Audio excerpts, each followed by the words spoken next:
பிதா, குமாரன், பரிசுத்த ஆவியின் திருப்பெயரிலே ஆமென். ஜெபம் பண்ண கடவோம்.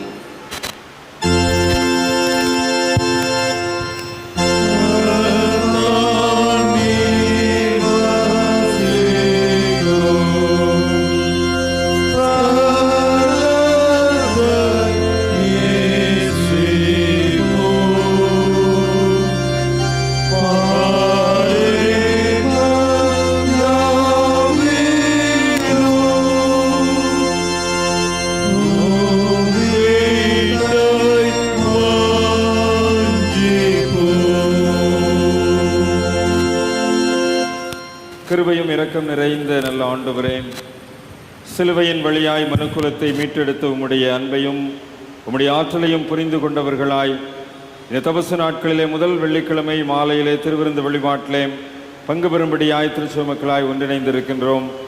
நாங்கள் தியானிக்கின்ற தியானம் இனிதாய் இருக்கவும் இந்த நாளுக்குரிய ஆற்றலையும் ஆசீர்வாதத்தையும் உம்முடைய சன்னிதானத்திலிருந்து உம்முடைய வார்த்தைகள் மூலமாய் சாக்கிரமந்தின் மூலமாய் பெற்றுக்கொள்ளவும் ஆண்டவர் எங்களுக்கு அருளையும் ஆற்றலையும் தந்து வழி நடத்த வேண்டும் என்று சிலுவையின் மூலமாய் வெற்றி சிறந்த ஆண்டவர் இயேசுவின் வழியாய் ஜெபிக்கிறோம் நல்ல பிதாவே, ஆமென். ஆண்டவருடைய திருப்பெயருக்கு மாட்சிமை உண்டாக. திருவிருந்து வழிபாட்டிற்கு தொடக்கமாக நாம் அனைவரும் எழுந்து நின்று 114வது பாமாலையை பாடுவோம். பாமாலை 114. வாதையுற்று மீட்பரே என் அடைக்கலம் நீரே, நான் என் பாவ பாரத்தால் தொய்ந்து போய் கலங்கினால் என்று தொடங்கும் பாமாலை எழுந்து நின்று இணைந்து பாடுவோம்.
திருவிருந்து நாளிலும் நாம் யாவரும் சேர்ந்து தேவ சமூகத்திலே ஏறெடுப்போம். தேவனே, உமது கிருபையின்படி எனக்கு இறங்கும். இறக்கும்படி என் மீது நீங்க என்னை சுத்திகரியும். என் அக்கிரமம் நீங்க என்னை முற்றிலும் கழுவி என் பாவமர என்னை சுத்திகரியும். என் மீறுதலை நான் அறிந்திருக்கிறேன். என் பாவம் எப்பொழுது எனக்கு முன்பாக நிற்கிறது. தேவரீர் ஒருவருக்கே விரோதமாக நான் பாவம் செய்து உமது கண்களுக்கு முன்பாக பொல்லாப்பானதை நடப்பித்தேன். நீர் பேசும்போது உம்முடைய நீதி விளங்கவும் நீர் நியாயத்திற்கும் போது பரிசுத்தம் விளங்குவதை அறிக்கையிடுகிறேன். இதோ நான் குறுக்குணத்தில் வருவானேன். என் தாய் என்னை பாவத்தில் கற்பந்தாள். இதோ உள்ளத்தில் உண்மையாய் இருக்க விரும்புகிறேன். அந்த நாணத்தை எனக்கு தெரியப்படுத்துவேன். நீர் என்னை ஈசோப்பினால் சுத்திகரியும். அப்பொழுது நான் சுத்தமாவேன். என்னை கழுவியருளும். அப்பொழுது நான் உறைந்த மழையில் வெண்மையாவேன். நான் சந்தோஷமும் மகிழ்ச்சியும் கேட்கும்படி செய்யும். அப்பொழுது என்னுடைய எலும்புகள் கலிகூரும்.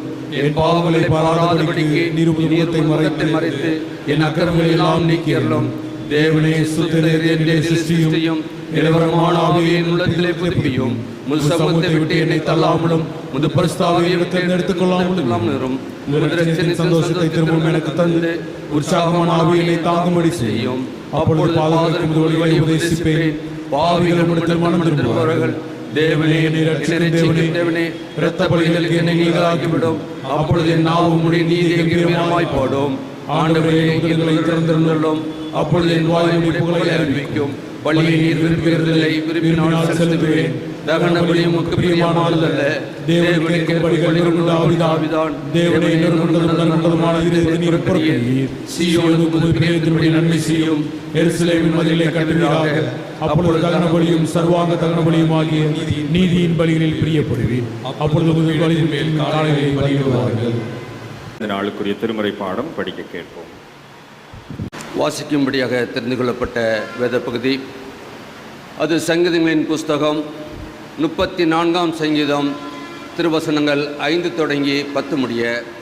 சங்கீதம் 34 வசனங்கள் 5 தொடங்கி 10 முடிய. அவர்கள் அவரை நோக்கி பார்த்து பிரகாசமடைந்தார்கள். அவர்கள் முகம் வெட்கப்படவில்லை. இந்த ஏழை கூப்பிட்டான். கர்த்தர் கேட்டு அவனை அவன் இடுக்கண்களுக்கெல்லாம் நீங்களாக்கி இரட்சித்தார். கர்த்தருடைய தூதன் அவருக்கு பயந்தவர்களுக்கு சூழ பாளையம் இறங்கி அவர்களை விடுவிக்கிறார். கர்த்தர் நல்லவர் என்பதை ருசித்து பாருங்கள். அவர் மேல் நம்பிக்கையாக இருக்கிற மனுஷன் பாக்கியவான். கர்த்தருடைய பரிசுத்தவான்களே, அவருக்கு பயந்திருங்கள். அவருக்கு பயந்தவர்களுக்கு குறைவில்லை. சிங்க குட்டிகள் தாட்சியடைந்து பட்டினியாயிருக்கும். கர்த்தரை தேடுகிறவர்களுக்கோ ஒரு நன்மையும் குறைவுபடாது என்பதுவே. வாசிக்கும்படியாக கொடுக்கப்பட்ட வேத பகுதி வாசித்து முடிந்தாயிற்று. தேவனுக்கே மகிமை உண்டாவதாக.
கிருபை நிறைந்த நல்ல ஆண்டவரே, சிலுவையை காட்சியை பார்க்கும் போதெல்லாம் உம்மை நேசிக்கின்ற மனநிலைமையை இந்த தவ காலங்களிலே எங்களுக்கு தந்திருக்கிறீர்.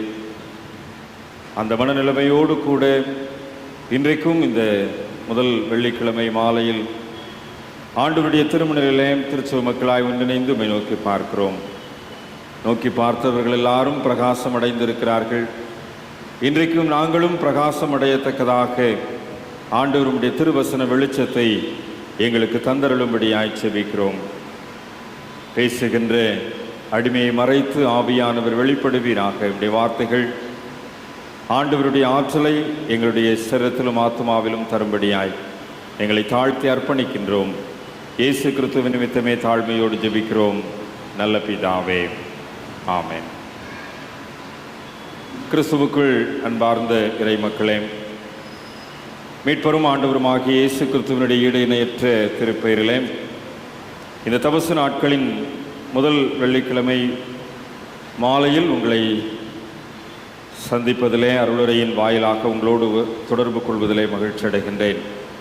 பிதாவாக்கிய கடவுளிடமிருந்தும் அவருடைய திருமைந்தனாம் இயேசு கிறிஸ்துவிடமிருந்தும் நம்மை ஆற்றல் படுத்தி வழிநடத்துகின்ற தூய ஆவியரிடத்திலிருந்தும் வருகின்ற அருளையும் ஆற்றலையும் நாம் நிறைவாய் சுதந்திரித்துக் கொள்வோமாக. தபசு நாட்களின் வெள்ளிக்கிழமைகளிலே நாம் தொடர்ந்து ஒரு குறிப்பிட்ட தலைப்பின் அடிப்படையிலே தியானிக்கும்படியாக ஆண்டவர் நமக்கு வாய்ப்புகளை கொடுத்திருக்கின்றார். கடந்த ஆண்டுகளிலே திருமறையில் இருக்கின்ற மரங்கள், திருமறையில் இருக்கின்ற மலைகள், கடந்த ஆண்டிலே திருமறையில் இருக்கின்ற நதிகள், இவைகளை குறித்து நாம் தியானித்தோம். இந்த ஆண்டிலே உங்களோடு கூட திருமறையில் இருக்கின்ற விலங்குகள் அல்லது மிருகங்களை குறித்து தியானிக்கும்படியாய் இந்த ஆண்டிற்குரிய தவ காலத்தின் தியானங்களை ஆயத்தம் செய்திருக்கின்றேன். Animals in our holy Bible. படைப்பின் வரலாற்றை நீங்கள் எடுத்துக்கொள்வீர்கள் என்று சொன்னால், படைப்பின் வரலாற்றிலே ஒவ்வொரு படைப்பாக ஆண்டவர் படைத்து நல்லது என்று காண்கின்றார். அந்த தொடர் சிந்தனையிலே முதலாம் அதிகாரத்தில் 24, 25 வசனங்களை பார்க்கின்ற போது ஆண்டவருடைய படைப்பிலே மிருக ஜீவராசிகள் படைக்கப்பட்ட செய்தியானது சொல்லப்படுகிறது. ஜாதி ஜாதியான ஜீவ ஜந்துக்களாகிய நாட்டு மிருகங்களையும் ஊரும் பிராணிகளையும் காட்டு மிருகங்களையும் பிறப்பிக்க கடவுது என்று சொல்லி ஆண்டவர் பிறப்பிக்கின்றார். பூமியில் உள்ள சகல ஜாதியான காட்டு மிருகங்களையும் நாட்டு மிருகங்களையும் பூமியில் வாரும் ஊரும் பிராணிகள் எல்லாவற்றையும் உண்டாக்கினார் ஆண்டவர். அது நல்லது என்று காண்கிறார். ஆக ஆண்டவருடைய படைப்பிலே மிருகங்கள் படைக்கப்படுகின்றது. இந்த மிருக ஜீவன்கள் படைக்கப்பட்டதை ஆண்டவர் நல்லது என்று காண்கின்றார். படைப்பின் வரலாறு நமக்கு 2 விதமான படைப்பின் வரலாறு இருக்கின்ற செய்தியை நீங்கள் அறிந்திருப்பீர்கள். முதலாம் அதிகாரத்திலே இருக்கின்ற படைப்பின் வரலாறும் 2ஆம் அதிகாரத்திலே இருக்கின்ற படைப்பின் வரலாறிலேயும் இருக்கின்ற வித்தியாசங்களை நாம் அறிந்திருப்போம். 2ஆம் அதிகாரத்தை பொறுத்த வகையிலே நீங்கள் பார்ப்பீர்கள் என்று சொன்னால், அங்கே ஆண்டவர் ஆதாமிடத்திலே அங்கே ஜீவராசிகளை உருவாக்கி கொடுக்கின்ற 2வது அதிகாரத்தின் படைப்பின் வரலாறை நீங்கள் பார்க்க முடியும். 2ஆம் அதிகாரம் 8ஆம் வசனத்திலே ஆதாம் உருவாக்கப்பட்ட பிற்பாடு ஒவ்வொன்றாக முளைக்க பண்ணினதாக அங்கே சொல்லப்பட்டிருக்கும். 19ஆம் வசனத்தில் 2ஆம் அதிகாரம் 19ஆம் வசனத்திலே தேவனாகிய கர்த்தர் வெளியின் சகலவித மிருகங்களையும் ஆகாயத்தின் சகலவித பறவைகளையும் மண்ணினாலே உருவாக்கி ஆதாம் அவைகளுக்கு என்ன பெயரிடுவான் என்று பார்க்கும்படி அவைகளை அவனிடத்தில் கொண்டு வந்தார். அந்தந்த ஜீவ ஜந்துக்கு ஆதாம் எந்தெந்த பெயரிட்டானோ அதுவே அதற்கு பெயராயிற்று என்று சொல்லப்பட்டிருக்கிறது. முதல் அதிகாரத்திலே சொல்லப்பட்ட படைப்பின் வரலாற்றிலே ஊரும் பிராணிகள் காட்டு மிருகங்கள் பிறப்பிக்கப்பட கடவது என்று சொன்னார். எல்லாவற்றையும் ஆண்டவர் உண்டாக்கினார் என்று சொல்லப்பட்டிருக்கிறது. 2ஆம் அதிகாரத்திலே மண்ணினாலே மிருகங்களை உருவாக்கி ஆதாமுடைய கரத்திலே கொடுத்து அந்த மிருகங்களுக்கு என்ன பெயர் வைக்கிறான் என்று சொல்லி அவர் அங்கே பார்க்கின்றதாக சொல்லப்பட்டிருக்கின்றது. ஆக இந்த படைப்பின் வரலாற்றின் அடிப்படையிலே மிருக ஜீவராசிகள் படைக்கப்பட்டது அது கடவுளுடைய பார்வையிலே நல்லதாக ஏற்புடையதாக காணப்படுகின்றது. இன்னும் சொல்ல வேண்டும் என்று சொன்னால், படைப்புகளின் மகுடமாக்கிய மனிதன் படைக்கப்பட்டதும் இந்த மிருகங்கள் படைக்கப்பட்டதும் ஒரே நாளில்தான். நீங்கள் முதல் அதிகாரத்தில் அதை பார்க்க முடியும். சாயங்காலம் விடியற்காலம் ஆகிய 5ஆம் நாள் ஆயிற்று என்று சொல்லி முதல் அதிகாரத்திலே பறவைகள், மகா மச்சங்கள், ஜீவ ஜந்துக்கள் எல்லாம் படைக்கப்பட்டது. இந்த பறவைகள், ஜீவ ஜந்துக்கள் எல்லாம் படைக்கப்பட்ட பிற்பாடு அது 5ஆவது நாளிலே, அதற்கு அடுத்த நாள் 6ஆவது நாளிலே இந்த மிருகங்கள், ஊரும் பிராணிகள் எல்லாம் படைக்கப்பட்டது. அது நல்லது என்று காண்கின்றார். முதல் அதிகாரம் 26ஆம் வசனத்தை நீங்கள் பார்க்கின்ற போது, அந்த மிருகங்கள் எல்லாம் படைத்த பிற்பாடு தேவன் தமது சாயலாகவும் நமது ரூபத்தின்படியையும் மனுஷனை உண்டாக்குவோமாக என்று சொல்லி மனுஷனை உண்டாக்குகின்றதை பார்க்கின்றோம். ஆக மனிதன் படைக்கப்பட்டதும் மிருகங்கள் படைக்கப்பட்டதும் 6ஆம் நாளிலே, ஒரே நாளிலே என்பது இந்த முதல் அதிகாரத்தின் படைப்பின் வரலாற்றின் மூலமாக நாம் புரிந்து கொள்ள முடிகின்றது. அநேக மிருகங்களுடைய குணாதிசயங்கள் மனிதர்களிடத்திலே காணப்படுகிறது என்று சொன்னால் இதெல்லாம் ஒரே நாளில் படைக்கப்பட்டது தான். ஏன் நாய் மாதிரி விழுகிற அப்படின்னு சொல்கிறோம் இல்லையா, ஏன் குரங்கு மாதிரி தவறு அப்படின்னு சொல்லலாம், இதெல்லாம் ஒரே நாளில் படைக்கப்பட்ட வரலாறு தான். ஆக ஒரே நாளிலே படைக்கப்பட்டது மிருகங்களும் மனிதனும். இது நமக்கு படைப்பின் வரலாறு கற்றுக் கொடுக்கின்ற ஒரு உண்மை. இனி நாம் இந்த நாளுக்குரிய அல்லது இந்த சூழலுக்குரிய மிருகத்திற்குள்ளாய் நாம் கடந்து வருவோம். உங்களுக்கு நான் ஏற்கனவே குறிப்பிலே சொன்னதுபடி முதல் இந்த நாளிலே நாம் தியானிக்கும்படியாக சிங்கத்தை குறித்ததான சிந்தனைகளை உங்களோடு கூட பகிர்ந்து கொள்ளும்படியாய் நான் விரும்புகின்றேன். இப்போ இந்த 2ஆம் அதிகாரத்திலே சொல்லப்பட்ட படைப்பின் வரலாற்றின் அடிப்படையில் சிங்கத்துக்கு ஞானஸ்நானம் கொடுத்தது யார்? ஆதாம். இப்போ சிங்கம் ஒரு பொம்மையை செஞ்சு ஆண்டவர் கொண்டாந்து கொடுத்துட்டா இதுக்கு என்ன பேர் வைக்கிற அப்படின்ற. அப்போ ஆதாம் வந்து இதை பார்த்த உடனே இதுக்கு சிங்கம் என்று பெயர் எடுக்கிறேன் அப்படின்னு சொல்லி ஞானஸ்நானம் கொடுத்துருக்கிறார். சரியா? 2ஆம் அதிகாரத்தின் படைப்பின் வரலாற்றின் அடிப்படையில். ஆக சிங்கம் என்கின்ற பெயர் அதற்கு கொடுக்கப்பட்டாலும் அரிமா என்ற ஒரு வார்த்தை பயன்படுத்தப்பட்டிருப்பது நமக்கு தெரியும். இந்த அரிமா சங்கங்களில் இருக்கிறவங்களுக்கு தெரியும் அது சிங்கத்தினுடைய இன்னொரு பெயர் என்று சொல்லி. குற்றாலக்குறவஞ்சியிலே ஆழி என்கின்ற பெயர் சிங்கத்திற்கு பயன்படுத்தப்படுகின்றது. ஆனால் சிங்கம், ஆண் சிங்கம், பெண் சிங்கம் என்கின்ற சூழ்நிலை நமக்கு நன்கு தெரியும். பெண் சிங்கத்திற்கு தான் சிங்கம் என்கின்ற பெயர் உண்டா. ஆண் சிங்கத்திற்கு ஏறு என்கின்ற பெயர் தான் கொடுக்கப்பட்டிருக்கின்றது. இது ஒரு பாலூட்டி வகையை சார்ந்தது என்பது விலங்கியல் சார்ந்த துறையில் உள்ளவர்களுக்கு தெரியும். மாமிசம் உண்ணக்கூடிய ஒரு காட்டு விலங்கு. இந்த காட்டு விலங்கு, நாட்டு விலங்கு என்கின்ற பிரிப்பின் அடிப்படையில் இது காட்டு விலங்காக அடையாளப்படுத்தப்படுகின்ற ஒரு காரியம்.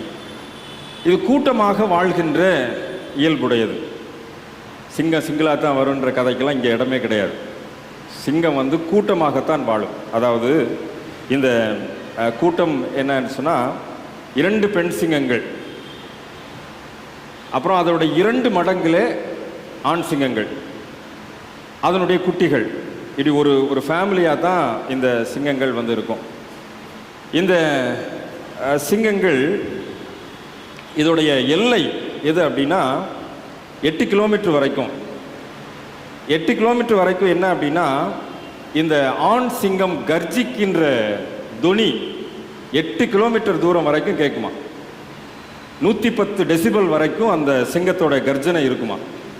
இந்த 110 டெசிபல் 8 கிலோமீட்டர் தூரம் வரைக்கும் கேட்கக்கூடியது. அந்த 8 கிலோமீட்டர் சரௌண்டிங் தான் இவங்களுடைய ஜூரிஸ்டிக்ஷன்.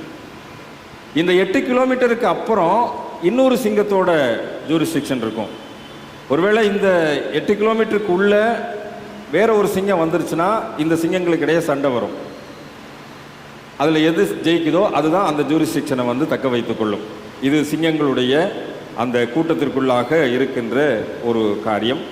ஒரு ஒப்பிட முடியாத வலிமையும் ஆளுமை திறனையும் படைத்த பெற்றுக்கொண்ட ஒரு மிருக ஜீவராசியாக இது காணப்படுகின்றது. மான், காட்டெருமை, வரிக்குதிரை, பன்றி போன்றவைகள் இந்த 8 கிலோமீட்டர் சரௌண்டிங்கில் இந்த ஜூரிஸ்டிக்ஷனுக்குள்ளே இருக்கும். ஏன்னா இவங்க சாப்பிட்றதுக்காக. ஆனால் அந்த காட்டெருமைகிட்ட மட்டும் கொஞ்சம் சிங்கம் ரொம்ப கவனமாக இருக்குமா. ஏன்னா காட்டெருமை சிங்கத்தை எதிர்த்து நிற்கக்கூடியது. அதனால் அது சிக்கலை அப்படின்னா ரொம்ப ஞானமாக விலகி போயிடும் அப்படின்னு சொல்லி இந்த குறிப்புகள் சொல்லப்படுகிறது. ஆனால் பொதுவாக பெண் சிங்கம் தான் வேட்டையாடி இரையை கொண்டு கொடுக்கக்கூடியது. அது கொண்டு தன்னுடைய குடும்பத்திற்கு கொடுக்கக்கூடிய. ஆகவே பெண் சிங்கம் அந்த விலங்குகளின் ராணி என்று சொல்லி பெண் சிங்கமானது அழைக்கப்படுகிறது. கிழக்கு மற்றும் தென்னாப்பிரிக்காவிலே இருக்கின்ற புல்வெளிகளிலே இது அதிகமாக இந்த சிங்கக்கூட்டம் வாழ்வதாக புவியியல் ஆராய்ச்சியாளர்களுடைய கருத்து உண்டு. இந்திய தேசத்திலே சுமார் 400 எண்ணிக்கை என்று ஒரு குறிப்பு சொல்லுகின்றார்கள். ஆனால் எந்த அளவிற்கு அது கூடியிருக்கிறது குறைந்திருப்பது என்பது தற்போதைய புள்ளி விவரப்படி நமக்கு தெரியாது. ஆனால் இந்திய தேசத்திலே சற்று குறைவுதான்.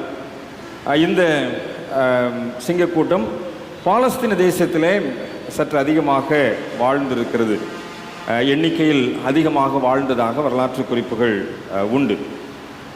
கிபி 1300க்கு பிற்பாடு தான் பாலஸ்தீன தேசத்திலே சிங்கங்களுடைய எண்ணிக்கை குறைந்ததாக திருமறையிலே குறிப்புகள் சொல்லப்படுகிறது. ஆனால் திருமறையிலே சிங்கத்தை பற்றிய குறிப்புகள் அதிகமாக இடம்பெறுவதற்குரிய காரணமும் பாலஸ்தீன தேசத்திலே சிங்க கூட்டங்கள் அதிகமாக வாழ்ந்ததும் ஒரு பின்புலம் என்பது குறிப்பிடப்படுகின்றது. ஒருவேளை இந்த விலங்குகளை குறித்து நான் தியானிக்க யோசிக்கின்ற போது சில விலங்குகளுடைய குணாதிசயங்கள் நம்முடைய ஆன்மீக வாழ்விலே பொருத்தி பார்ப்பதற்கு ஏதுவாக இருக்கின்றது. கடவுள் மிருக ஜீவராசிகளை படைத்து அது நல்லது என்று கண்டிருக்கிறார் என்று சொன்னால், இந்த மிருக ஜீவராசிகளுடைய சில குணாதிசயங்கள் மனிதனுடைய ஆன்மீக வாழ்விலே மனிதனுடைய சில ஆன்மீக சூழல்களிலே பொருத்தி பார்ப்பதற்கு ஏதுவாக இருக்கக்கூடியது. அந்த வகையிலே இந்த சிங்கத்தின் தன்மைகள் ஒருவேளை நம்முடைய ஆன்மீக வாழ்வுக்கு இந்த நாட்களிலே பொருத்தி பார்ப்பதற்கு நமக்கு ஏற்புடையதாக இருக்குமேனால் அதை நாம் சரியாக ஏற்றுக்கொள்ள அழைக்கப்படுகின்றோம். லத்தீன் மொழியிலே லியோனால் என்ற வார்த்தை தான் சிங்கத்திற்கு பயன்படுத்தப்படுகின்றது. லியோனால் என்கின்ற வார்த்தை அந்த லத்தீன் மொழியிலிருந்து தான் ஆங்கிலத்திலே லயன், அந்த லியோனால் என்கின்ற வார்த்தை தான் ஆங்கிலத்தில் லயன் என்கின்ற வார்த்தை பயன்படுத்தப்பட்டிருக்கிறது. கிறிஸ்தவர்களுடைய சில பெயர்கள் அதிலே ஒத்துப்போகிறதை நாம் அறிந்திருக்கிறோம். லயனால் என்கின்ற பெயர் கிறிஸ்தவர்கள் வைப்பதுண்டு, லியோ என்கின்ற பெயர் கிறிஸ்தவர்கள் வைப்பதுண்டு. இதெல்லாம் இந்த சிங்கத்தினுடைய பின்புலத்திலிருந்து வருகின்ற வார்த்தைகள்.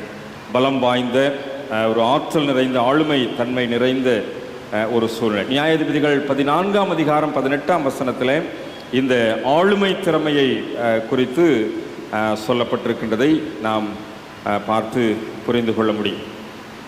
யூதாவை குறித்து சொல்லுகின்ற போது யூதாவை ஒரு பால சிங்கமாக, அதாவது இளம் சிங்கமாக சொல்லப்பட்டிருக்கிறது. லயன்ஸ் கப் என்றுதான் யூதாவை குறித்து சொல்லப்பட்டிருக்கிறது. யங் லயன் என்கின்ற வார்த்தையும் பயன்படுத்தப்படுது. ஆதியாகமம் 49ஆம் அதிகாரம் 9ஆம் வசனத்தில் யூதாவை குறித்து சொல்லுகின்ற போது இது ஒரு பால சிங்கமாக யூதாவை குறித்து சொல்லப்பட்டிருக்கிறது. நமக்கு ஏப்ரல் மாதத்தில் யூதா கோத்திரத்தை குறித்து நாம் தியானிக்க இருக்கின்றோம். அந்த யூதா கோத்திரத்தை குறித்ததான சிந்தனைகளை நாம் பார்க்கின்ற போது இன்னும் அதிகமாக யூதா கோத்திரத்தை சிங்கத்திற்கு பாலசிங்கத்திற்கு ஒப்பிட்டுள்ளதை நாம் புரிந்து கொள்ள முடியும்.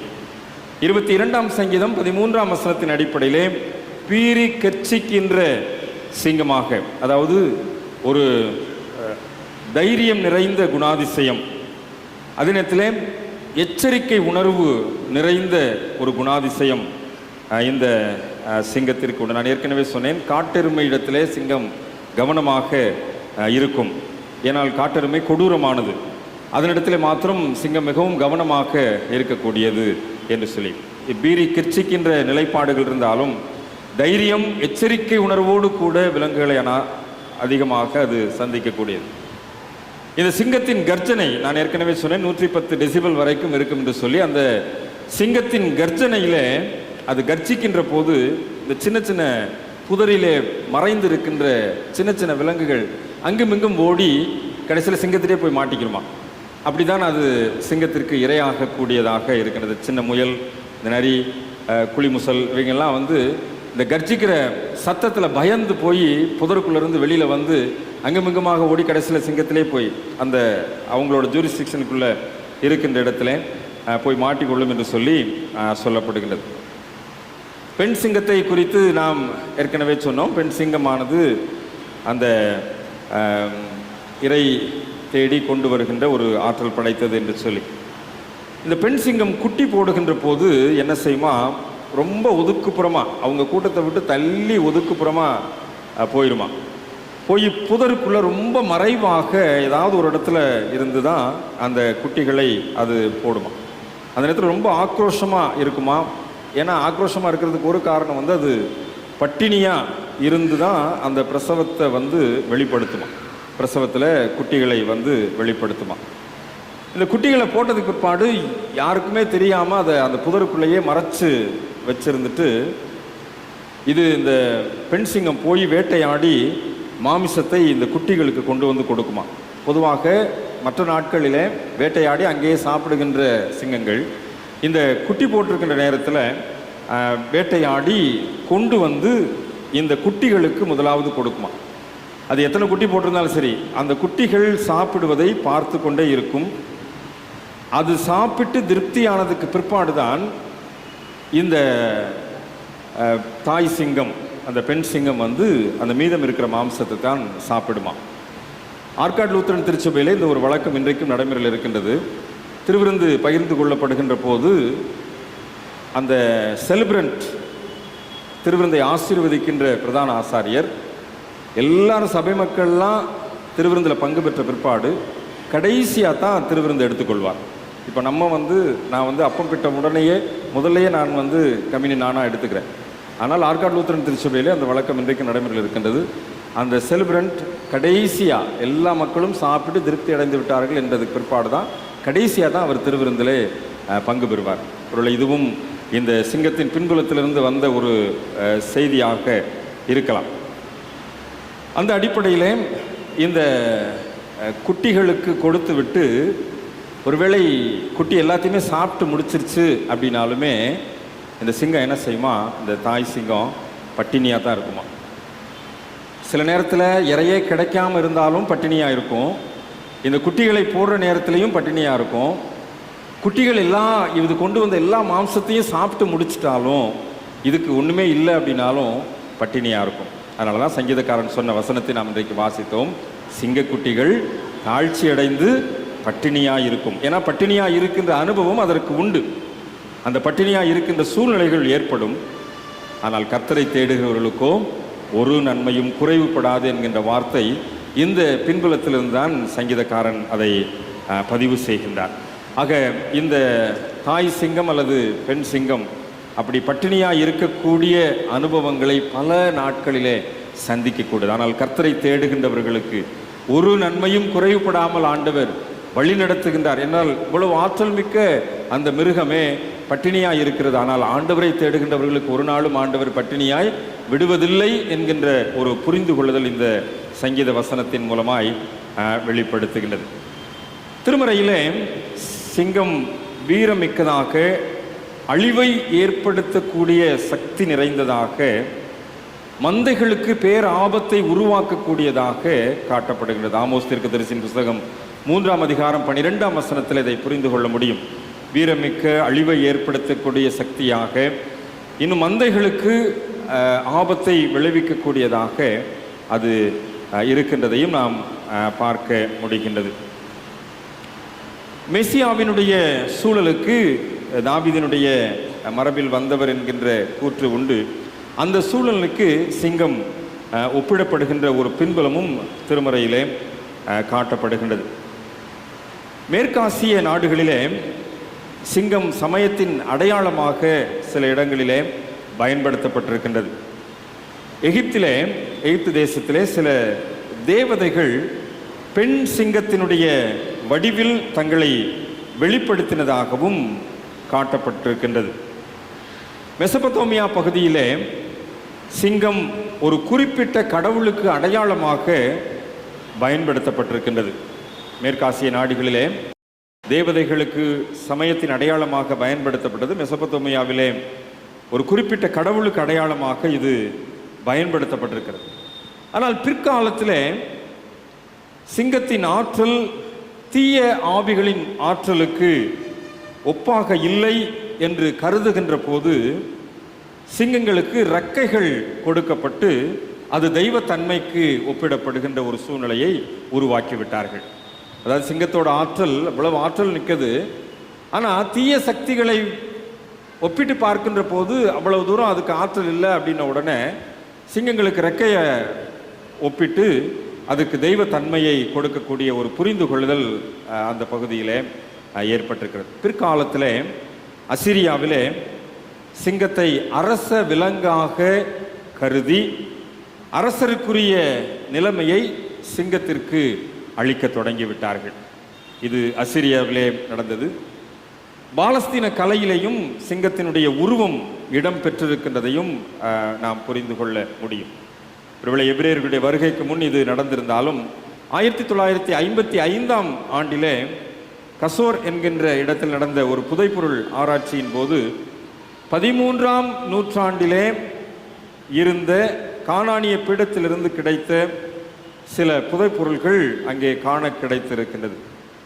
1 ராஜாக்கள் 7ஆம் அதிகாரம் 29ஆம் வசனம், 10ஆம் அதிகாரம் 19, 20ஆம் வசனங்களிலே சாலமோன் அரண்மனையை கட்டின போது அவன் அரண்மனைக்கு பயன்படுத்தியிருந்த அந்த சிங்க தோற்றங்கள் இந்த அகழ்வாராய்ச்சியின் போது கண்டுபிடிக்கப்பட்டிருக்கின்றது. ஆக இந்த பின்புலம், அதாவது அசிரியாவிலே அரச விலங்காக கருதப்பட்ட அந்த பின்புலம் எல்லாம் இங்கே சாலமோன் அரண்மனையை கட்டின போது அந்த சிங்க முகங்களை அவன் பயன்படுத்தினதெல்லாம் அகழ்வாராய்ச்சியிலே கண்டுபிடிக்கப்பட்டிருக்கிறது. எசேக்கியேல் 41ஆம் அதிகாரத்திலே 15, 19 வசனங்களை பார்க்கின்ற போதும் எசேக்கியேல் காலத்திலே கேருபீன்கள் சிங்க முகத்தோடு கூட அமைந்திருந்த வரலாற்றையும் நாம் படித்து தெரிந்து கொள்ள முடியும். எபிரேயர்களின் அரசு அடையாளமாக சிங்கம் பயன்படுத்தப்பட்டிருக்கிறாம் என்பதும் ஒரு குறிப்பு உண்டு. ஏனென்றால் சிங்க உருவம் கொண்ட முத்திரை மெகிதோ என்ற இடத்திலே கண்டுபிடிக்கப்பட்டிருக்கிறது. சமாரியாவிலும் இது சம்பந்தமான சில அடையாளங்கள் கிடைத்திருக்கிறது. சிங்க உருவம் கொண்ட முத்திரைகள் பயன்படுத்தப்பட்டிருப்பதன் மூலமாக எபிரேயர்களின் அரசு அடையாளமாக சிங்கம் பயன்படுத்தப்பட்டிருக்கலாம் என்கின்ற குறிப்பு உண்டு. விவிலிய ஆசிரியர்களுடைய குறிப்பின் அடிப்படையிலே, குறிப்பாக வெளிப்பாட்டு இலக்கிய ஆசிரியர்களுடைய குறிப்பின் அடிப்படையிலே சிங்கத்தை சக்தியும் வீராவேசமும் கொண்ட விலங்காக அவர்கள் காட்டியிருக்கின்றார்கள். ஒருவேளை வெளிப்பாட்டு இலக்கியங்கள் நமக்கு நன்கு தெரியும். தானியேலின் புஸ்தகமும் வெளிப்படுத்தின விசேஷமும், இந்த 2 நூல்கள் தான் வெளிப்பாட்டு இலக்கியங்கள். இந்த வெளிப்பாட்டு இலக்கியங்களை எழுதின ஆசிரியர்கள் சிங்கத்தை ஒரு சக்தியும் வீராவேசமும் கொண்ட விலங்காக அவர்கள் காட்டியிருக்கின்றார்கள். தானியேலின் புஸ்தகத்தில் தானியேல் சிங்கத்தின் வரலாறு நமக்கு நன்கு தெரியும். திருவெளிப்பாட்டிலேயும் சிங்கத்தினுடைய ஆற்றலை பற்றி சொல்லப்பட்டிருக்கிறதையும் வெளிப்படுத்தல் 4ஆம் அதிகாரம் 7ஆம் வசனம், 13ஆம் அதிகாரம் 2ஆம் வசனத்திலையும் நாம் புரிந்து கொள்ள முடியும். அதே போல் எசேக்கியேல் தீர்க்கதரிசி புஸ்தகம் 1 அதிகாரம் 10ஆம் வசனம், 10ஆம் அதிகாரம் 14ஆம் வசனத்திலேயும் இதை பற்றியதான குறிப்புகளை நாம் புரிந்து கொள்ள முடியும். இந்த பின்புலத்தில் பவுலினுடைய வாழ்க்கையிலே பவுல் தன்னுடைய நிருபத்திலே இந்த சிங்கத்தை பற்றிய குறிப்புகளை அவர் சொல்லியிருப்பனுடைய தாற்பயத்தை சற்று நீங்கள் பார்ப்பென்று சொன்னால் 2 தீமோத்தேயின் புஸ்தகம் 4ஆம் அதிகாரத்திலே 17ஆம் வசனத்தை நீங்கள் படித்து பார்ப்பென்று சொன்னால் 2 தீமோத்தேயு 4ஆம் அதிகாரம் 17ஆம் வசனத்திலே கர்த்தரோ எனக்கு துணையாக நின்று என்னாலே பிரசங்கம் நிறைவேறுகிறதற்காகவும் புறஜாதியார் எல்லாரும் கேட்கிறதற்காகவும் என்னை பலப்படுத்தினார். சிங்கத்தின் வாயிலிருந்தும் நான் ரட்சிக்கப்பட்டேன் என்று சொல்லி அங்கே பவுல் அப்போஸ்தலன் சொல்லுகின்றதை பார்க்கலாம். ஒருவேளை இந்த வரலாறு நமக்கு தெரிந்திருக்கும். பவுலுக்கு எதிராக பிரதான ஆசாரியர்கள் வழக்கு தொடர்ந்திருக்கின்ற சூழ்நிலை. இந்த விசாரணையின் பின்புலத்திலே பவுல் ரோம பேரரசனுக்கு மேல்முறையீடு செய்கின்றார். அகிரிப்பா அவரை சில சேவகர்களை பொறுப்பாக வைத்து ரோம் நகருக்கு அனுப்பிவிடுகின்றார். ரோம் நகரத்திலே அங்கே பவுல் ரோம பேரரசனுக்கு முன்பதாக நிறுத்தப்படுகின்றார். அந்த நேரத்தில் இருந்த ரோம பேரரசன் நீரோ பேரரசனை பற்றி நமக்கு நன்கு தெரியும். அவர் ஒரு மனநோயாளியினுடைய தோற்றத்தோடு கூட செயல்படக்கூடியவர். இவர் கிறிஸ்தவர்களை, இந்த ரோம பேரரசர் கிறிஸ்தவர்களை வெறுத்தபடியினாலே ரோம் நகருக்கு தீ வைத்துவிட்டு இந்த பழியை கிறிஸ்தவர்கள் மீது சுமத்திவிட்டு அந்த நகரத்தை தீ வைத்தது கிறிஸ்தவர்கள் தான் என்று சொல்லி கிறிஸ்தவர்களை தீயிலிட்டு எரித்து கொலை செய்கின்ற ஒரு சூழ்நிலையை இந்த ரோம பேரரசன் நிறைவேற்றுகின்றார்.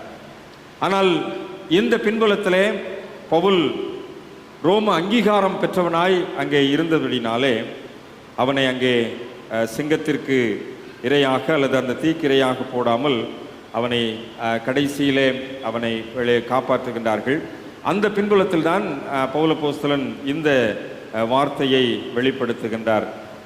சிங்கத்தின் வாயிலிருந்தும் நான் ரட்சிக்கப்பட்டேன் என்று சொல்லி ஒரு பெரிய ஆபத்திலிருந்து தற்பாதுகாப்பு செய்யப்பட்ட சூழ்நிலையிலே பவுல் அப்போஸ்தலன் இந்த வார்த்தைகளை குறிப்பிடுகின்றதை நாம் புரிந்து கொள்ள முடிகின்றது. இந்த சூழலிலே அப்போஸ்தலனாகிய பேதுருவினுடைய வாழ்க்கையிலே உள்ள சில அனுபவங்களையும் நாம் ஒப்பிட்டு பார்க்க அழைக்கப்படுகின்றோம். அப்போஸ்தலனாகிய பரிசுத்த பேதுரு சீடர்களில் முதன்மையாக வாழ்ந்தவர் என்கின்ற வரலாறு நமக்கு தெரியும். இயேசுவோடு கூட நெருங்கி வாழ்ந்தவர். சில நேரங்களிலே இயேசு கிறிஸ்து சில 3 சீடர்களை மாத்திரம் அழைத்து சென்ற போது இந்த பேதுருவும் அவரோடு கூட நேரடியாக அவரோடு கூட சென்றிருந்தவர். இயேசுவின் மகிமையை நேரில் பார்த்தவர். ஒரு சில அனுபவங்களின் ஊடாக, அதாவது தன்னை யார் என்று மக்கள் சொல்லுகிறார்கள் என்ற கேள்விக்கு பதில் அளிக்கின்ற போது பேதுருவினிடத்தில் ஒரு தடுமாற்றம் ஏற்படுகின்றதை பார்க்க முடிகின்றது. மேய்ப்பனை வெட்டுவேன், ஆடுகள் சிதறடிக்கப்படும் என்று எழுதியிருக்கின்றபடி இந்த ராத்திரியிலே எல்லாரும் என் நிமித்தம் இடரடைவீர்கள் என்று சொல்லுகின்ற போதும் பேதுருவினிடத்தில் ஒரு தடுமாற்றம், வீழ்ச்சி ஏற்படுகின்றதை பார்க்கின்றோம். நிறைவாக கெத்செமனே தோட்டத்திலே இயேசுவை கைது செய்கின்ற ஒரு சூழ்நிலையையும் தன்னுடைய ஆதங்கத்தை வெளிப்படுத்தி மல்கூசினுடைய காதை வெட்டுகின்ற ஒரு நிலைப்பாடு ஏற்படுகின்றது. இந்த அனுபவங்கள் எல்லாம் இயேசு கிறிஸ்து கைது செய்து அழைத்து செல்லப்படுகின்ற போது அவருடைய மனதிலே, உள் ஆழத்திலே அவரை சற்று சிந்திக்க வைக்கின்றது.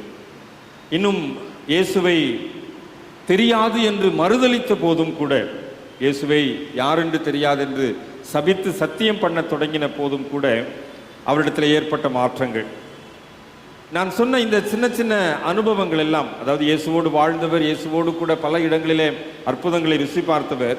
ஆனால் ஏற்பட்ட சின்ன சின்ன இடறல்கள், இந்த சின்ன சின்ன இடர்களின் மூலமாய் அவர் தன்னுடைய தவறை உணர்ந்து ஆண்டவருடைய சமூகத்திலே மனம் திரும்புதலுக்கு நேராக தன்னை அர்ப்பணித்த நிலைமையில்தான் திருச்சபைக்கு கடிதத்தை எழுதுகின்ற போது பேதுருவே தன்னுடைய நிருபத்திலே 1 பேதுரு 5ஆம் அதிகாரம் 8ஆம் வசனத்திலே அவர் அந்த வார்த்தையை எழுதுகின்றார். உங்கள் எதிராளி ஆகிய பிசாசானவன் கெர்ச்சிக்கிற சிங்கம் போல எவனை விழுங்கலாமோ என்று வகை தேடி சுற்றித் திருக்கின்றான். இந்த பேதுரு இயேசுவோடு ரொம்ப நெருங்கி வாழ்ந்தவர். இயேசுவோடு பல ஆன்மீக அனுபவங்களை பெற்றுக்கொண்ட, அற்புதங்களை அதிசயங்கள் எல்லாம் ருசி பார்த்தவர் தான். ஆனால் இந்த பேதுருவும் விழுந்து போவதற்குரிய சூழ்நிலைகள் உண்டு என்பதை தன்னுடைய மனம் திரும்புதலின் நேரத்திலே அவர் வெளிப்படுத்துகின்றார். அவர் அந்த இயேசுவை தெரியாது என்று சொல்லி மறுதலித்த போது அந்த உணர்வை அவர் பெற்றுக்கொண்ட சூழ்நிலை தான், முகங்குப்புற விழுந்து அழுத போதுதான் அவர் அந்த தன்மையை புரிந்து கொள்ளுகிறார். ஒரு கெர்ச்சிக்கிற சிங்கம் போல எதிராளி என்ன செய்கிறான், நம்மை சுற்றி கொண்டே இருந்திருக்கிறான். நாம் எவ்வளவுதான் இயேசுவோடு கூட இருந்தாலும், எவ்வளவுதான் இயேசுவோடு ஜீவித்தாலும், இயேசுவோடு நெருங்கிய ஒரு உறவை வைத்திருந்தாலும், இந்த சிங்கம் போல, கர்ச்சிக்கிற சிங்கம் போல இந்த எதிராளி சுற்றி திரிந்ததை என்னால் என்ன செய்ய முடியல, கணிக்க முடியல. நான் இடரல் அடைஞ்சிட்டேன், நான் மறுதளிச்சிட்டேன், நான் இயேசுவை தெரியாதுன்னு சொல்லிட்டேன் அப்படின்னு சொல்லி அவர் உணர்ந்துதான் திருச்சபைக்கு கடிதத்தை எழுதுகின்ற போது இந்த வார்த்தைகளை பயன்படுத்துகிறார். உங்கள் எதிராளியானவன் கர்ச்சிக்கிற சிங்கம் போல வகை தேடி சுற்றி திரிகிறான் என்று சொல்லி அந்த சிங்கத்தை ஒப்பிட்டு கர்ச்சிக்கிற சிங்கமாக அந்த பிசாசுக்கு சிங்கத்தை ஒப்பிடுகின்ற ஒரு நிலைப்பாடும் திருமறையிலே காட்டப்படுகின்றது.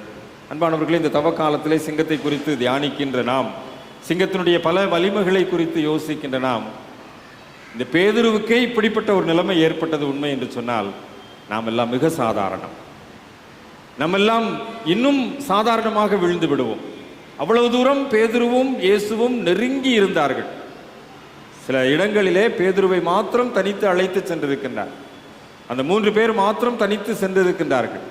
அப்படிப்பட்ட அனுபவங்களை எல்லாம் பெற்றுக்கொண்ட பேதுருவுக்கே இப்படி ஒரு நிலைமை ஏற்பட்டது என்று சொன்னால், இந்த தவ காலங்களிலே இந்த சிங்கத்தை குறித்து தியானிக்கின்ற தியானம் இந்த நாளிலே நிறைவேறுகின்ற இந்த சூழ்நிலையிலே ஒரு எதிராளியாகிய கர்ச்சிக்கிற சிங்கம் நம்மை சுற்றி திரிகிறது என்பதை நாம் மறந்து போகக்கூடாது. அந்த சிங்கம் எப்பொழுது விழுங்கலாமோ என்று வகை தேடிக் கொண்டிருக்கிறது என்பதையும் நாம் புரிந்து கொள்ள வேண்டும். ஆக தன்னுடைய அனுபவத்தின் அடிப்படையிலே பேதுரு எழுதின அந்த வார்த்தைகள் இன்றைக்கு நமக்கு இந்த ஆன்மீக இந்த தவ காலத்திலே நம்முடைய நினைவுகளிலே நாம் மிகுந்த கவனத்தோடு கூட, நம் மிகுந்த எச்சரிப்பின் உணர்வோடு கூட, நம் மிகுந்த விழிப்புணர்வோடு கூட நம்மை சுற்றி திரிகின்ற எதிராளியாகிய பிசாசை, அந்த சிங்கம் போல கர்ச்சித்துக் கொண்டிருக்கின்ற பிசாசை வீழ்த்துகின்ற ஆற்றல் பெறக்கூடியவர்களாக நாம் இன்றைக்கு நம்மை நாமே மறு அர்ப்பணம் செய்ய அழைக்கப்படுகின்றோம். இந்த சிங்கம் கர்ச்சிக்கிற அந்த சிங்கத்தின் சூழ்நிலை ஒருவேளை இந்த பிசாசிற்கு ஒப்பிடப்பட்டிருக்கின்றதை நாம் மிக தெளிவாக புரிந்து கொள்ளுகிற அதே நேரத்தில் யூத ராஜ சிங்கமாக ஆண்டவர் இயேசு கிறிஸ்து அடையாளப்படுத்தப்பட்டிருக்கிறார் என்கின்ற ஒரு புரிந்து கொள்ளுதலையும் நாம் இந்த நேரத்தில் நினைவிலே நிறுத்துவதற்கு அழைக்கப்படுகின்றோம். யூத ராஜசிங்கமாக அடையாளப்படுத்தப்பட்ட ஆண்டவர், யூதா கோத்திரத்தின் சிங்கமாக தன்னை வெளிப்படுத்தின அந்த ஆண்டவர், ஆதியாகமம் 49:9 யூதாவை பாலசிங்கத்திற்கு ஒப்பிட்ட அந்த சூழ்நிலை அடிப்படையை நாம் புரிந்து கொள்கின்ற வெளிப்படுத்தின விசேஷம் 5ஆம் அதிகாரம் 5ஆம் வசனத்தில் நாம் பார்க்கின்றபடி யூதா கோத்திரத்து சிங்கமாக வெளிப்படுத்தப்பட்ட அந்த ஆண்டவர் நமக்கு ஆற்றல் தர வேண்டும் என்கின்ற ஒரு மனநிலைமையோடு கூட நம்மை நாம் மறு அர்ப்பணம் செய்வதற்கும் அழைக்கப்படுகின்றோம்.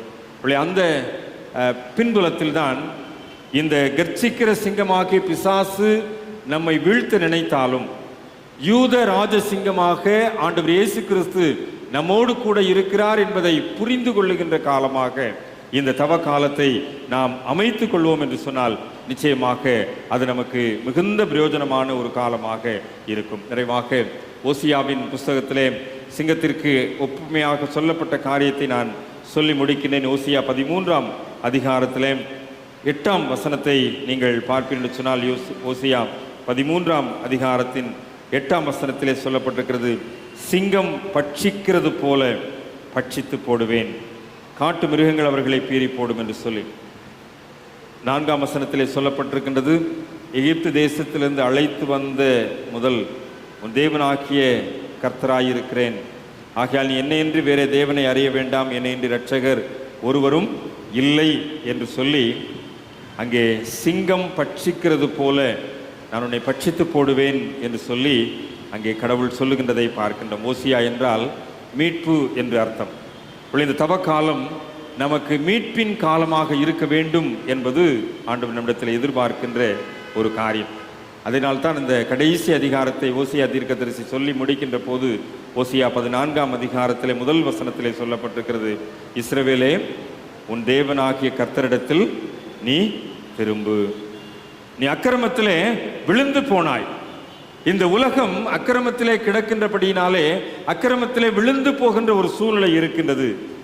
உன் தேவனாகிய கர்த்தரிடத்தில் திரும்பு, நீ திரும்பாத பட்சத்திலே சிங்கம் பட்சிக்கிறது போல பட்சித்து போடுவேன் என்று கர்த்தர் சொல்லுகிறார் என்று சொல்லி அங்கே தீர்க்கதரிசியாகிய ஓசியா சொல்லுகின்றதை நாம் மனதில் ஏற்றுக்கொள்ள அழைக்கப்படுகின்றோம். இந்த ஓசியா என்றால் மீட்பு என்று சொன்னேன். இந்த மீட்பின் காலமாக இந்த தவ காலத்தை நாம் பயன்படுத்தி கொள்வோம். ஆண்டவர் நம்மை மீட்டெடுக்கும்படியாக தன்னுடைய குமாரனுடைய இரத்தத்தை சிலுவையிலே சிந்தி இருக்கிறார். அந்த சிலுவையின் இரத்தத்தை திருச்சரீரமாய் திரு இரத்தமாய் பெற்றுக்கொள்வதற்கு ராப்போஜனத்தில் நாம் கூடுகின்ற போதெல்லாம் நான் கர்த்தரிடத்தில் திரும்புகின்றேன் என்கின்ற மனநிலையோடு திரும்புவதற்கு அழைக்கப்படுகின்றோம். கெர்ச்சிக்கிற சிங்கமாக வகை தேடி சுற்றி கொண்டிருக்கின்ற அந்த எதிராளியை நாம் வீழ்த்த வேண்டும் என்று சொன்னால் யூத ராஜ சிங்கமாகிய அந்த இயேசு கிறிஸ்துவினிடத்திலே நாம் திரும்ப வேண்டியது அவசியமாயிருக்கின்றது. தேவனாகிய கர்த்தரிடத்தில் நாம் திரும்ப வேண்டியது அவசியமாயிருக்கின்றது.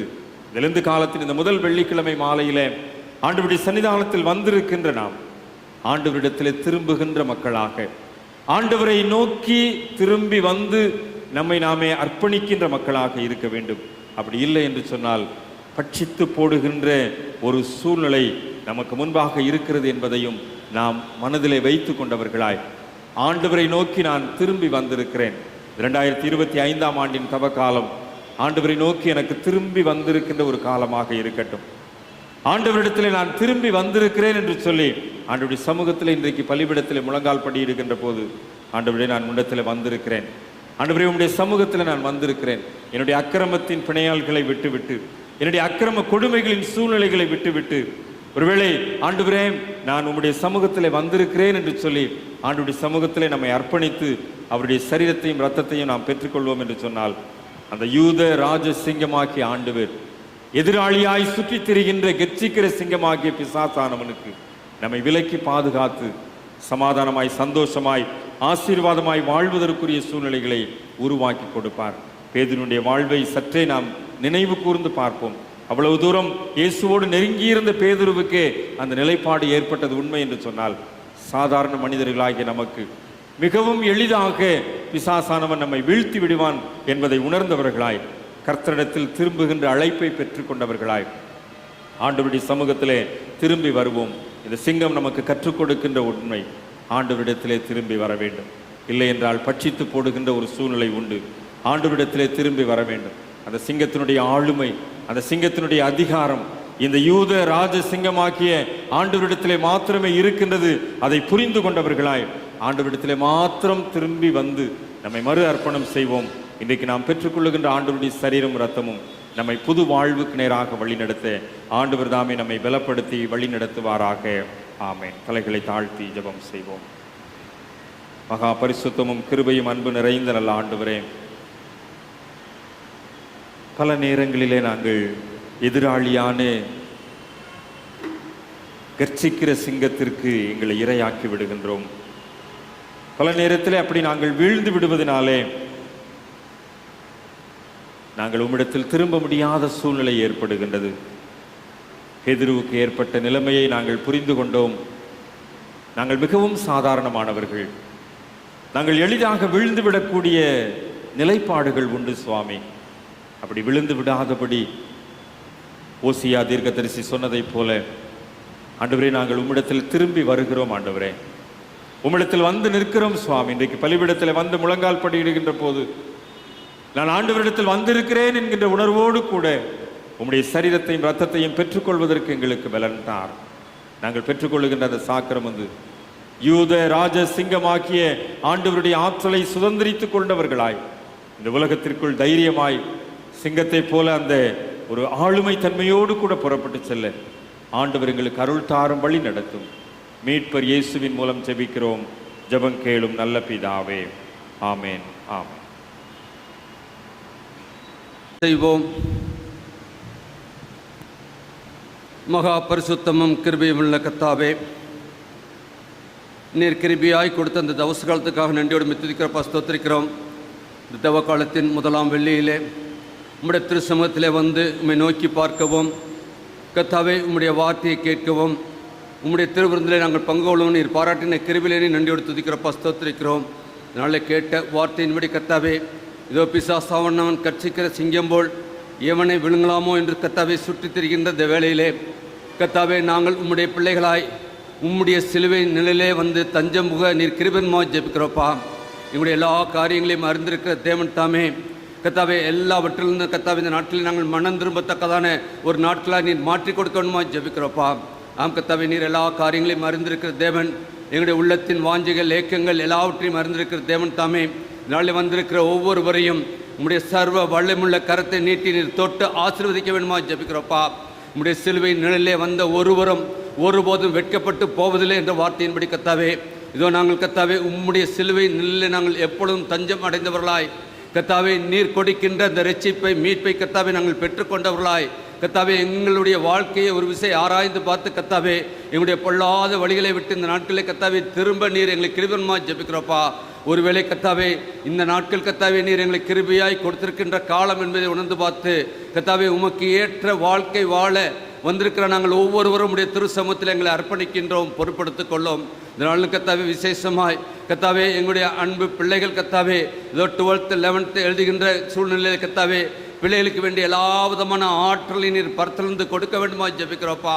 ஆம் கர்த்தாவே, பிள்ளைகள் எந்த சூழ்நிலையிலும் பயப்படாதபடி கர்த்தாவே, நீர் கர்த்தாவே பிள்ளைகளோடு கூட இருக்கிறீர் என்ற விசுவாசத்தோடு கூட கர்த்தாவே எக்ஸாம் காலுக்குள்ளாக செல்லவும் கர்த்தாவே, பிள்ளைகள் கர்த்தாவே அதன் மூலமாய் கர்த்தாவே கொடுக்கின்ற நீர் கொடுக்கின்ற வெற்றியை பெற்று உம்முடைய சிறு தனிதானத்திலே வந்து நன்றி செலுத்தவும் கிருபையுமா ஜெபிக்கிறோப்பா. இந்த நாட்களில் பிள்ளைகளுக்கு வேண்டிய சரீர சுகத்தை தாரும் கர்த்தாவே. இந்த நாட்கள் கர்த்தாவே கொடிய காலமாய் இருக்கிறது என்பதை நாங்கள் உணர்ந்து பார்த்து ஆம் கர்த்தாவே, இதோ இயற்கையின் சீற்றத்தை நாங்கள் பார்க்கின்ற பொழுது வெயில் அதிகமாய் வரும் என்று சொல்லி பார்க்கின்றோம். இப்பொழுதே கர்த்தாவே அது அதிகமாக இருக்கின்றது சூழ்நிலை கர்த்தாவே. எங்களுடைய கர்த்தாவே ஒவ்வொருவரையும் கர்த்தாவே நீர் கர்த்தாவே பொறுப்படுத்திக் கொள்ளணுமா ஜெபிக்கிறப்பா. ஆம் கர்த்தாவே, இது பெரியவர்களுக்கு வேண்டிய கர்த்தாவே எல்லா விதமான பாதுகாப்பை நீர் கட்டளையிடணுமா ஜெபிக்கிறப்பா. ஆம் கர்த்தாவே, நீரே ஒவ்வொருவருக்கு வேண்டிய சரீர சுக பலனை கொடுத்து கர்த்தாவே பாதுகாத்துக் கொள்ளணுமா ஜெபிக்கிறப்பா. திருச்சபையின் குடும்பங்கள் ஒவ்வொன்றையும் வல்ல கருத்தில் அர்ப்பணிக்கின்றோம். குடும்பங்களை ஏற்படுத்தின தேவன் தாமே குடும்பங்களுக்கு வேண்டிய சகல ஆசீர்வாதங்களையும் நீர் பரத்திலிருந்து கொடுத்து பாதுகாத்துக் கொள்ளணுமா ஜெபிக்கிறப்பா.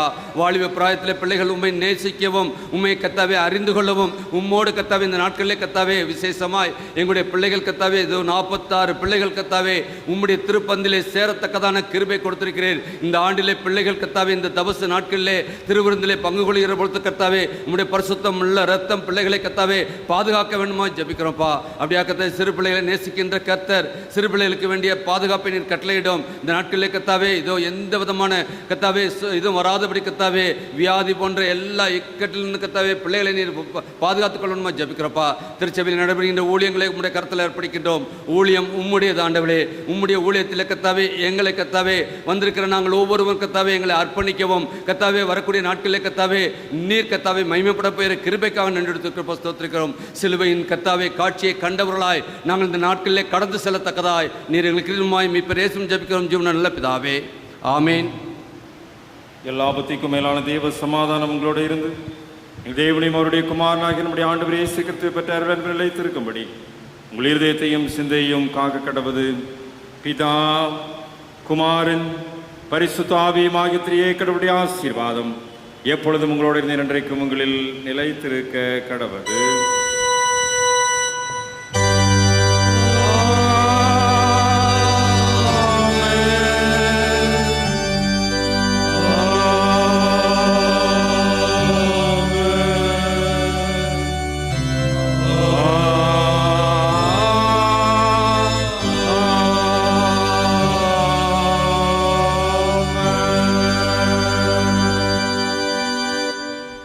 நிறைவு பாடலாக 88வது பாமாலை இந்த அருள் காலத்தில் கர்த்தரேவும் பாதத்தில் பணிவோம் முழங்கால் என்ற பாமாலை முழங்கால் நின்று பாடுவோம். 1ஆம் சரணம் 6ஆம் சரணம் பாடி வழிபாட்டை நிறைவு செய்வோம்.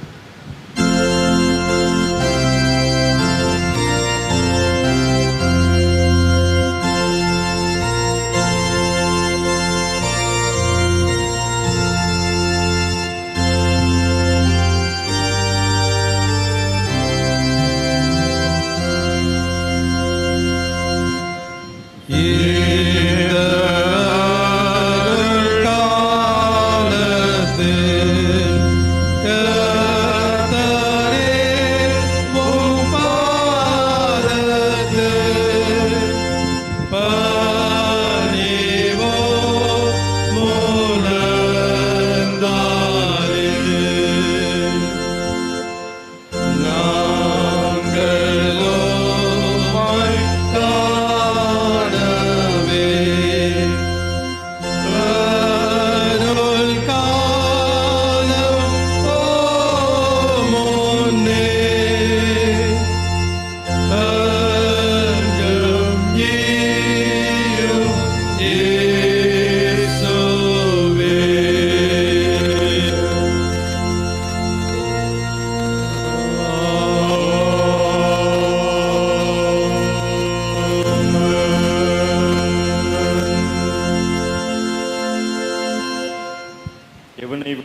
மோவென்று கர்ச்சிக்கிற சிங்கம் போல பிசாசானவன் சுற்றித் திரிகின்ற இந்த உலகத்திலே யூத ராஜசிங்கமாய் எங்களோடு கூட இருந்து எங்களை வழிநடத்துகிற அன்பின் ஆண்டவரே, என்னிடத்தில் திரும்பு என்ற உம்முடைய வார்த்தையை மனதில் நிறுத்தினவர்களாய் இந்த உலகத்திற்குள் புறப்பட்டு செல்கிறோம்.